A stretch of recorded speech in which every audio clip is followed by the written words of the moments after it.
آپ نوٹ کر لیجئے، یہ کتابیں اگر آپ پڑھنا چاہیں تو کتاب الملاحم میں پڑھیے۔ بدترین عذاب عربوں پر آیا کھڑا ہے، سروں پر ٹنا ہوا، بدترین ایسی جنگ ہونی ہے الملحمۃ العظمیٰ، جس کو کہ میں بھی آپ کو گواہی پیش کر دوں گا، جسے کہا گیا ہے لاسٹ کروسیڈ۔ بش نے بھی کروسیڈ کا لفظ بول دیا تھا، پھر واپس لیا اس نے۔ نکل جاتی ہے جس کے منہ سے سچی بات مستی میں، فقیہ مجتہد میں سے اور رندے بادہ خار اچھا، کروسیڈ کہہ کر پھر واپس لیا۔ یہ کروسیڈ اس کے اوپر جس قدر نقصان ہونا ہے عربوں کا، گریٹر اسرائیل بنے گا، یہ عراق، شام، اردن، سعودی عرب کا کچھ شمالی علاقہ، ترکی کا جنوبی علاقہ، مصر کا صحرائے سینا، اور اس کے ساتھ ہی جو بہترین اس کا زرخیز ترین علاقہ ڈیلٹا آف نائل، یہ سب یہودیوں کے قبضے میں جائے گا۔ اس کو حدیث میں کہا گیا الملحمۃ العظمیٰ۔ عیسائی 80 علم لے کر اے مسلمانوں تم پر حملہ آور ہوں گے، اور ہر علم کے نیچے 12,000 فوج، 9.5 لاکھ فوج۔ یہ نیٹو کی تیاری کس کے لیے ہو رہی ہے؟ جب یو ایس ایس آر کا خاتمہ ہوا تو پوچھا گیا تھا نیٹو چیف سے، اب کس لیے؟ تمہارا وہ دشمن تو ختم ہو گیا، اب ہمیں اسلامک فنڈامنٹلزم سے نمٹنا ہے۔ جانتے خطرہ یہی ہے، اب اسلام ابھر سکتا ہے، مسلمانوں کے سینوں کے اندر وہ آگ ہے،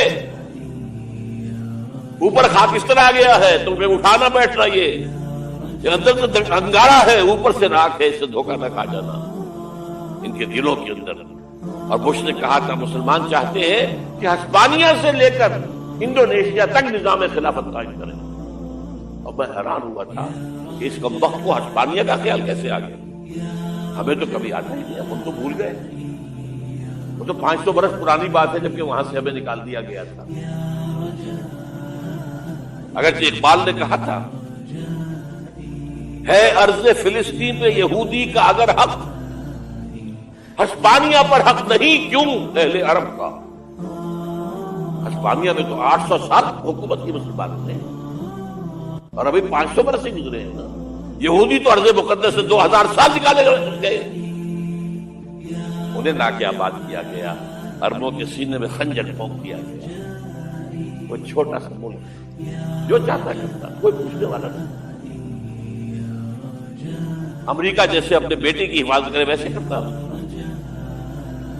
اور حضور نے فرمایا ہے وہ جنگ جب ہوگی تو ایک باپ کے اگر 100 بیٹے ہوں گے تو 99 ختم ہو جائیں گے، ایک بچے گا۔ یہ حدیث صحیح۔ اور آپ نے فرمایا ویل للعرب من شر قد اقترب، عربوں کے لیے ہلاکت ہے، عربوں کے لیے بربادی ہے اس شر سے جو قریب آئی۔ اور آج جس طرح انہوں نے ان کی تہذیب کو اختیار کر لیا ہے، دبئی جا کر دیکھیے، بدترین مغربی معاشرہ جو ہے وہ دبئی کے اندر اپنے قائم کر کے نکالا۔ اب سعودی عرب اس راستے پر بڑھ رہا ہے، اور اس کے بعد نمبر 2 پر جو ہے ہم پاکستان ہیں۔ لیکن میں اس کے پہلی بات جو کہہ رہا ہوں وہ تو یقینی ہے، اس میں تو احادیث صحیحہ موجود ہے۔ اگرچہ اس کے بعد پانسا پلٹے گا، پھر حضرت مہدی کا ظہور ہوگا، حضرت عیسیٰ کا نزول ہوگا، اور وہ گریٹر اسرائیل گریٹر گریو یارڈ بنے گا یہودیوں کا، ایک ایک یہودی قتل ہوگا اور دفن ہوگا۔ یہ بات میں ہونا ہے، میں پہلی بات بات کر رہا ہوں۔ وہ پانسا پلٹے گا جب پلٹے گا، ابھی جو سامنے ہے وہ کیا ہے؟ جس ملحمۃ العظمیٰ کہا حضور نے، جسے آرمگیڈون کہتے ہیں عیسائی۔ آرمگیڈون کی اگر کہیں جا کر آپ دیکھیں گے، آپ ڈکشنری میں مانی کیا لکھا ہے؟ A very big war which will be fought between the forces of evil and good before the end of this world. اس دنیا کے خاتمے سے پہلے خیر اور شر کی قوتوں کے درمیان بہت بڑی جنگ ہوگی۔ ارمجدون اسے کہتے ہیں عربی میں، اور آرمگیڈون اسے کہتے ہیں انگریزی میں۔ اور یہ بائبل کی آخری کتاب کے اندر ہے، جو اس میں کہ مکاشفات یوحنا، ریولیشنز آف سینٹ جان. یہ تو میں کہہ رہا ہوں یقین کے ساتھ، اور زیادہ دور نہیں آیا چاہتا ہے. اس لیے کہ یہودیوں کا اور عیسائی جو کنزرویٹوز تھے، نیو کنزرویٹوز، ان کا 5 نکاتی ایجنڈا ہے متفق علیہ، جس کے تحت یہ جنگ صلیبی شروع کی گئی. تو سن لیجیے آپ. آرمیگیڈون نمبر 1، گریٹر اسرائیل قائم ہو جانا اس کے نتیجے میں نمبر 2، مسجد اقصی اور قبۃ الصخرہ کو گرانا نمبر 3، وہاں 3rd ٹیمپل، وہ مسجد جو حضرت سلیمان نے بنائی تھی 1000 قبل مسیح میں، پھر برباد کی تھی نیبوکدنیزر نے، دوبارہ بنائی گئی، پھر دوبارہ ختم ہوئی 70 عیسوی اور تک گری پڑی ہے. ان کا خانہ کعبہ گرا ہوا ہے 70 عیسوی سے لے کر آج تک. ایک دیوار ہے ویلنگ وال، جہاں جاتے ہیں، روتے ہیں، پھینکتے ہیں، ماتم کرتے ہیں، وہاں وہ بنے گا 3rd ٹیمپل. اور نمبر 4، اس میں لا کر رکھا جائے گا تخت حضرت داؤد. یہ تخت کہاں ہے اس وقت؟ یہ لندن شریف کے اندر، جو ان کی پارلیمنٹ کا جو چرچ ہے، ویسٹ منسٹر ایبے، اس میں رکھا ہوا ہے. ایک پتھر تھا جس پر بٹھا کر حضرت داؤد کی تاجپوشی ہوئی، پھر حضرت سلیمان کی ہوئی، پھر وہ پتھر رکھ دیا گیا جب حضرت سلیمان نے بنایا ہیکل مسجد اقصی، وہاں رہا وہ. ہر بادشاہ جو تھا یہودی اسی کے اوپر بٹھا کر اس کی تاجپوشی ہوتی. سن 70 میں ٹائٹس نے گرایا اسے، ہیکل کو، وہ پتھر لے گیا، وہاں سے روم گیا، روم سے آئرلینڈ گیا، آئرلینڈ سے اسکاٹ لینڈ آیا، اسکاٹ لینڈ سے انگلینڈ آیا، اور اب وہ رکھا ہوا ہے 14ویں صدی عیسوی سے آج تک. وہ ویسٹ منسٹر ایبے میں رکھا ہوا، ایک کرسی کی سیٹ میں اسے بنا دیا گیا ہے تخت کی شکل میں. اب انگریزوں میں کوئی ملکہ ہو، کوئی بادشاہ ہو جس کی بھی تاج پیش ہونی ہے، اس میں ہو. یہ لا کر رکھا جائے گا 3rd ٹیمپل. اور اس پر یہودیوں کے خیال کے مطابق ان کا مسیحا آئے گا جو مسیح دجال ہوگا. عیسائیوں کے خیال کے مطابق حضرت عیسیٰ آئے گے، وہ ہمارا بھی خیال حضرت عیسیٰ آئے گے علیہ السلام. ہمارا یہ تو بعد کی بات ہے نا. اس وقت جو میں عرض کر رہا ہوں، عربوں پر بہت بڑا عذاب، اور پاکستان کا معاملات بتائیے ہے، میں یقین سے نہیں کہہ سکتا. ہینگنگ ان دی بیلنس، ہو سکتا ہے اللہ تعالیٰ ہم پر رحم فرمائے، ہو سکتا ہے اگرچہ اسی کی شرائط ہو. چمن کے مالک اگر بنا دے موافق اپنا شعار، اب بھی چمن میں آ سکتی ہے پلٹ کر چمن سے روٹھی بہار، اب ہو سکتا ہے. اور یہ بھی ہو سکتا ہے کہ اللہ تعالیٰ نے معجزانہ طور پر ہمیں ملک دیا، ہم نے اللہ سے بدعہدی کی، وعدہ خلافی کی، غداری کی، لہذا سزا دی جائے اور ہم سے یہ ملک چھین لیا جائے. It's just possible. دور نہ سمجھے، انہونی بات نہ سمجھے. جو گھیراؤ ہو رہا ہے آپ کا، آپ کے مغرب میں نیٹو فورسز اور مشرق میں بھارت فورسز، بھارتی فورسز گدھوں کی طرح بیٹھے ہوئے انتظار کر رہے ہیں پاکستان اور ڈسٹیبلائز ہو جائے، یہاں اور بدامنی ہو جائے. اب لاہور میں پھر آج دھماکے ہو گئے. 2 دن پہلے کا دھماکہ میں سہ کے آیا ہوں، آپ کے سامنے بیٹھا ہوں. وہ جانے بچی نہیں، جو ہماری اکیڈمی کا حشر ہوا وہ میں آپ کو نہیں بتا سکتا. یہ سارا کیوں ہو رہا ہے؟ تاکہ یہاں بدامنی ہو جائے اور ہمیں جواز مل جائے. مغرب سے نیٹو فورسز داخل ہو جائیں، مشرق سے بھارتی فورسز آ جائیں، اور ہمارے ایٹمی دام توڑ کر اور پھر ہمیں بھارت کے سامنے ڈال دیا جائے. نا ڈو ایز یو لائک. یہ ان کا نقشہ ہے. ہوگا کیا وہ اللہ جانتا ہے. ہوگا وہ جو اللہ چاہے. لیکن اللہ کا چاہنا جو ہے وہ کس پر منحصر ہے؟ یہاں انقلاب برپا کرو، یہاں اسلام لاؤ. اگر دھندوں میں لگے رہو گے تو وہ خود بخود نہیں آ جائے گا انقلاب. صحابہ نے جانیں دی تھی، کتنی تکلیفیں اٹھائی تھی. 12 برس تک مکی دور کے اندر بانشہ درویشی در ساز و دمادم زن، جو محتشمی خدرا پر سلطنت جب سن. یوم طائف یاد ہے جو حضرت عائشہ فرماتی ہے کہ میں نے پوچھا تھا حضور سے کہ یوم احد سے زیادہ سختی بھی آپ پر کبھی آئی؟ میرا گمان ہے واللہ عالم، میں نے کہا تھا ان باتوں میں اختلاف کی گنجائش ہے، یہ کوئی میں قرآن و حدیث کی روح سے نہیں کہہ رہا، لیکن جو میرا مشاہدہ ہے افغانستان کی تقسیم ہو جائے گی، پختون حصہ جو ہے پاکستان کے ساتھ ملے گا، اور یہ یہاں پر وادی سندھ جس کو اقبال نے کہا ہے کارواں زی وادی دور و دراز آیت برو، اس جہاں پر خلافت علی منہاج النبوہ کا نظام قائم ہوگا اور یہاں سے فوجیں چلیں گی، نمبر ایک۔ نمبر دو، عرب کے ریگزار میں 15ویں صدی کے مجدد کا ظہور ہو جائے گا۔ مہدی کو ہم مانتے ہیں مجدد، شیعہ مانتے ہیں 12ویں امام جو چھپے ہوئے، ان کے امام معصوم جو ہے 12، ان میں سے آخری جو ہے وہ چھپے ہوئے ہیں غار میں 1200 برس سے، اور وہ ظاہر ہوں گے، یہ ان کا عقیدہ ہے، ہمارا نہیں ہے۔ ہم سمجھتے ہیں جیسے ہر صدی میں اللہ مجدد بھیجتا رہا، اسی طریقے سے میرے گمان میں 15ویں صدی کے مجدد جو ہے وہ حضرت مہدی ہوں، ان کی حکومت جا کر یہ فوج قائم کرے گی، اربوں میں دم نہیں ہوگا، وہ اپنی عیاشیوں کی وجہ سے بالکل کھوکھلے ہو چکے، دولت کی فراوانی اور عیاشی۔ یہ بھی سننے میں آتا ہے دروغ برگردن راوی کہ اگر کوئی فوجی قافلہ ان کا چل رہا ہوتا ہے تو وہ بجائے ٹرکوں میں بیٹھنے کے وہ اپنی کاروں میں بیٹھ کے ساتھ ساتھ چلتے ہیں، وہ ٹرک خالی چل رہے ہوتے ہیں، ٹرک کی سختی جو ہے، سخت سیٹ جو ہے برداشت کرنا ان کے بس کا روگ نہیں ہے۔ یعطون للمہدی، جانی سلطان اس کی حکومت کو مستحکم کرے گا۔ پھر حضرت مہدی کی طرف سے شروع ہوگا معاملہ جہاد، اور یہ سارا جو ملک ہم مسلمانوں کے ہاتھ سے نکل گئے تھے یہ واپس لے۔ اس میں ایک کوسچن ہے جو میرے ذہن میں بہت عرصے سے تھا، جس کا کہ جواب اب مجھے سوچا ہے، واللہ عالم، یہ ساری باتیں میں کہہ رہا ہوں میرے گمان ہے، کیسے ہوگا کہ اتنی بڑی طاقت ایٹمک پاورز کے مقابلے میں مسلمان دوبارہ میدان میں آ کر اور جیتتے چلے جائیں؟ میرا گمان یہ ہے واللہ عالم، اس پورے معاملے کا سارا جو ہے ارینا جو ہے وہ ہے مڈل ایسٹ، یورپ، جس میں حدیث میں آیا ہے کہ رومی عیسائی 80 جھنڈوں تلے تم پر حملہ کریں گے اور ہر جھنڈے کے نیچے 12,000 فوج ہو، 10 لاکھ، اور مجھے حال ہی میں معلوم ہوا ہے کہ آج کل جو ایک ڈویژن ہوتا ہے وہ 12,000 کا ہوتا ہے، تو 80 ڈویژنز آرمی آئے گی۔ لیکن معلوم ایسا ہوتا ہے کہ روس، چائنا، جاپان اور میرے خیال میں انڈیا بھی یہ نیوٹرل رہیں گے، نمٹو آپس میں۔ تو ابراہیمی قوموں کا جھگڑا ہے نا کہ فلسطین کس کا ہے، مسلمان کہتے ہیں ہمارا ہے، یہودی کہتے ہیں ہمارا، عیسائی کہتے ہیں ہمارا ہے، تو نمٹو، سیٹل یور سکورز، لیکن کوئی ویپنز آف ماس ڈسٹرکشن استعمال نہ ہو۔ اگر وہ ہوئے تو پھر ہم میدان میں آ جائیں گے۔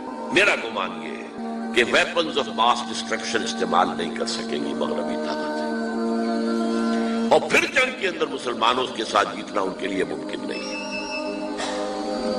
جن کو موت عزیز ہے، منحصر مرنے پہ ہو جس کی امید نا امیدی اس کی دیکھا چاہیے، اور وہ مرنے کو تیار نہیں ہے۔